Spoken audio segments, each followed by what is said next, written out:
हरिओम श्रीराम अंबज्ञ नाथसवेत। मी दीपक नारायण कोळवणकर, चिपळूण उपासना केंद्र येथे एक कार्यकर्ता म्हणून आहे।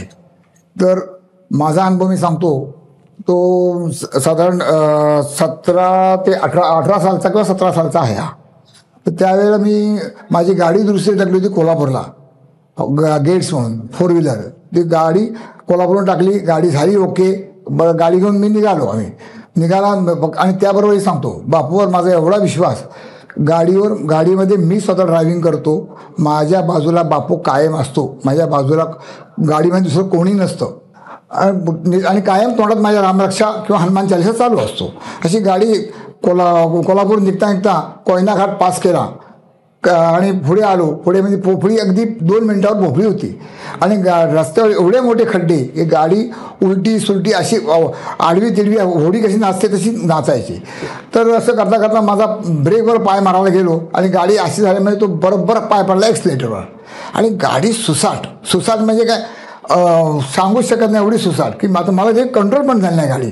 आणि समोर मला दिसते मोठा डोंगर आहे, दगड बिगड दिसतात। आता म्हटलं तिथे गाडी घेऊन आपटणार 100% आता मला आता आलं एवढं करतोय आणि छटकन तोंडातनं माझ्या बापू बापू बापू असं 3 वेळा आवाज निघाला का बापूला हाक मारली आणि पुढचं मला काही समजलंच नाही। म्हणजे डोळे आणि थोड्या वेळाने मी जेव्हा 5 मिनिटांनी डोळे उघडून बघतोय तेव्हा गाडी माझी कोल्हापूर दिशेला परत तोंड करून साईडला लावल्यासारखी गाडी लावलेली होती। मी जागच्या जागी गाडी बापून वळून एका साईडला लावून ठेवला होती। मी पण म्हणजे झालो, घाबरलो, म्हटलं हे कसं काय शक्य आहे? हे फक्त शक्य आहे म्हणजे बापूमुळे शक्य आहे, none can do this one. तर हे तिथून मी लगेच बापूचे अशा आभार मानले, रिव्हर्स घेतला आणि परत चिपळूणला आलो।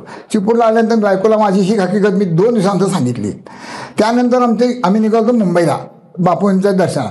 तर त्या गुरुवारी बापूंचं दर्शन घेतलं आणि बापूंकडे मी फक्त म्हटलं बघून की मनाशी माझ्या, बापू थँक्स, तुम्हाला वाचवलं। आणि झटकन बापून माझ्याकडे बघितला आणि डोळे मित्र करा असे चांगल्यापैकी की आय नो दॅट वन, इतकं परफेक्ट सांगितलेलं।